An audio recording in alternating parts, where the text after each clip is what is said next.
ഡെന്നിന്റെ room Arjun, ഋഷി, അൻസിബ പൊട്ടി തകരെയാണ് ചെയ്തത്. അതെ, ഒരു നോമിനേഷൻ പറഞ്ഞതോടുകൂടി എല്ലാം തകർന്നു കഴിഞ്ഞിരിക്കുകയാണ്. ഇപ്പൊ ഋഷി അൻസിബയും പറയുന്നത് അർജുൻ സേഫ് ഗെയിം കളിക്കുകയാണ്, അങ്ങനെയാണ് ഇങ്ങനെയാണെന്നൊക്കെയാണ്. അർജുൻ അവിടെ ഭയങ്കര കരച്ചിലും ബഹളമായി. പിന്നെ ഇന്നുള്ളത് ഒരു ഫാഷൻ ഷോയാണ്, ആദ്യത്തെ സ്പോൺസേർഡ് ടാസ്ക്. എല്ലാവർക്കും നമസ്കാരം, ജാതികയുടെ സ്വന്തം രേവതി. വീഡിയോ ആദ്യമായിട്ട് കാണാൻ ചാനൽ സബ്സ്ക്രൈബ് ചെയ്യണം, ലൈക്ക് ചെയ്യണം, കമന്റ് ചെയ്യണം.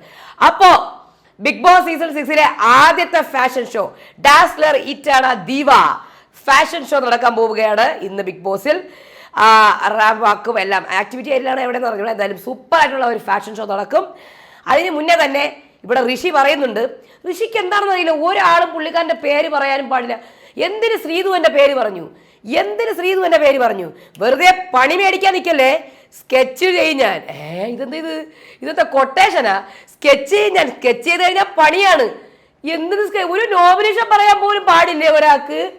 എനിക്ക് ശ്രീധു നോമിനേറ്റ് ചെയ്യുന്നത് എന്തിനാണെന്ന് ഓരോരുത്തർക്ക് അവരവരുടെ ഇഷ്ടം നോമിനേറ്റ് ചെയ്യാൻ, അത്രേ ഉള്ളൂ. ഇവിടെ ജാൻമണി എന്തൊക്കെ പ്രാഗിയിട്ടും കാല് പോയട്ടെ, കാല് മുറിയട്ടെ, തൊണ്ട പൊട്ടട്ടെ, ആക്സിഡന്റിൽ കാല് പൊട്ടട്ടെ എന്ന് പറഞ്ഞിട്ട് പോലും അൻസിബ നോമിനേറ്റ് ചെയ്തില്ല. കമന്റിൽ കുറച്ച് വരുന്നത് അവരുടെ ഇഷ്ടമെന്ന്. അതുപോലെ തന്നെ അത് ശ്രീധുവിൻ്റെ ഇഷ്ടം, അത്രേ ഉള്ളൂ.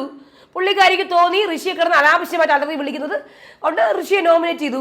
ഇത് ഗെയിമാണ്, ഈ ഗെയിമിൽ ഇങ്ങനെയാണ്. അപ്പൊ അൻസിബ ഇരുന്ന് പറയുന്നു, അർജുൻ ഭയങ്കരം തന്നെ, സേഫ് ഗെയിമാണ്, സേഫ് ഗെയിം. അർജുൻ കുറച്ചൊക്കെ സേഫ് ഗെയിം കളിക്കുന്നുണ്ട്, പക്ഷെ നിങ്ങൾ കളിക്കുന്നില്ലേ? നിങ്ങളും കളിക്കുന്നുണ്ട്, നിങ്ങൾ സേഫ് ഗെയിം കളിക്കുന്നുണ്ട്, അവരും കളിക്കുന്നുണ്ട്, എല്ലാവരും കളിക്കട്ടെ. അല്ലെ, നമുക്കൊരാളെ നമ്മൾ പറഞ്ഞു പോയി വെച്ച് നമുക്കൊന്നും പറയും, ഇനി അങ്ങോട്ട് പറഞ്ഞുകൊണ്ടേയിരിക്കും. അപ്പോൾ ഇനി എല്ലാവരും പുറത്തേക്ക് വരിക. ഇപ്പോൾ ശ്രീധു ഇപ്പം ഇങ്ങനെ ഇരിക്കുകയാണ്, ഈശ്വര കളിക്കാൻ ഇറങ്ങി ഇങ്ങനെയുമായി. അതാണ് ആദ്യമേ കളിച്ചില്ലെങ്കിലുള്ള കുഴപ്പം. അർജുനൊക്കെ ഇങ്ങനെ സാഡായിട്ട് ഇങ്ങനെ ഇരിക്കുകയാണ്. നോറ കരഞ്ഞ് തളർന്നു. അത് കഴിഞ്ഞിട്ടാണ് നമ്മുടെ ഫാഷൻ ഷോ വരുന്നത്. ഫാഷൻ ഷോയിൽ എല്ലാവരും ഉണ്ട്. എനിക്കൊന്ന് ആദ്യം കാണിക്കുന്ന ആങ്കർ റസ്മിനാണ് അതിൻ്റെ ആങ്കറിങ് ചെയ്യുന്നത്. അത് കഴിഞ്ഞിട്ട് എനിക്കൊന്ന് ശരണ്യനെ ഇഷ്ടപ്പെട്ടു, അപ്സരേനെ ഇഷ്ടപ്പെട്ടു, കേരള ട്രഡീഷണൽ അപ്സരയാണ് ഇഷ്ടപ്പെട്ടത്. അർജുൻ ആസ് യൂഷ്വൽ പറയണ്ടല്ലോ, സൂപ്പറാണ്. പിന്നെ എനിക്ക് ഇഷ്ടപ്പെട്ടത് ജിൻഡോയിനെ, ആ ഒരു സ്റ്റേജ് പ്രസൻസ് ഭയങ്കര ഇഷ്ടപ്പെട്ടു. ജസ്റ്റ് ഒരു പ്രൊമോയിൽ കണ്ടതേ ഉള്ളൂ കേട്ടോ, പ്രൊമോയാണ്, ഇന്ന് രാത്രി കാണിക്കത്തേ ഉള്ളൂ. അതേപോലെ ഇത്രയും പേരാണ് എനിക്ക് ഇഷ്ടപ്പെട്ട ആൾക്കാർ. ബാക്കി എല്ലാവരും നമുക്ക് നോക്കാം എങ്ങനെയായിരിക്കും എന്നുള്ളത്.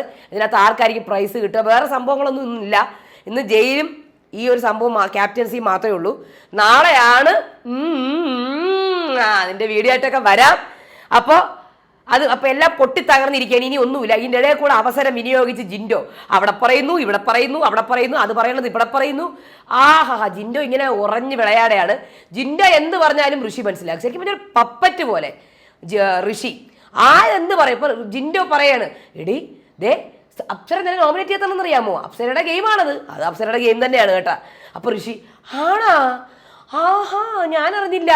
ഋഷിക്ക് ഇവരൊക്കെ വിശ്വാസം കുറച്ച് ആരെയൊക്കെയാണ് പക്ഷെ അടുത്ത് നിർത്തുന്നത് അവർ പറയണതിന് ഋഷിയെ ഈസിലി നമുക്ക് ഇതാക്കാൻ പറ്റും, മാനിപ്പുലേറ്റ് ചെയ്യാൻ പറ്റും. ഭയങ്കരമായിട്ട് പപ്പറ്റ് കളിക്കും. അൻസിബയുടെ പിന്നെ പറയണ്ട, അൻസിബ പറഞ്ഞ ഒക്കെ ഋഷി അതേപോലെയാണ് നിൽക്കുന്നത്. അൻസിബയുടെ അടുത്ത് നിന്ന് പോവല്ലേ എന്നുള്ള പ്രാർത്ഥനയാണ് ഋഷിക്കുള്ളത്. അപ്പോൾ അത് ഋഷിയെ മിക്കവാറും കുഴി കൊണ്ട് സാധിക്കും. സ്വയം ഒരു ഇത് വേണം, സ്വയം ഒരു അഭിപ്രായം വേണം, അല്ലേ ബിഗ് ബോസിൽ?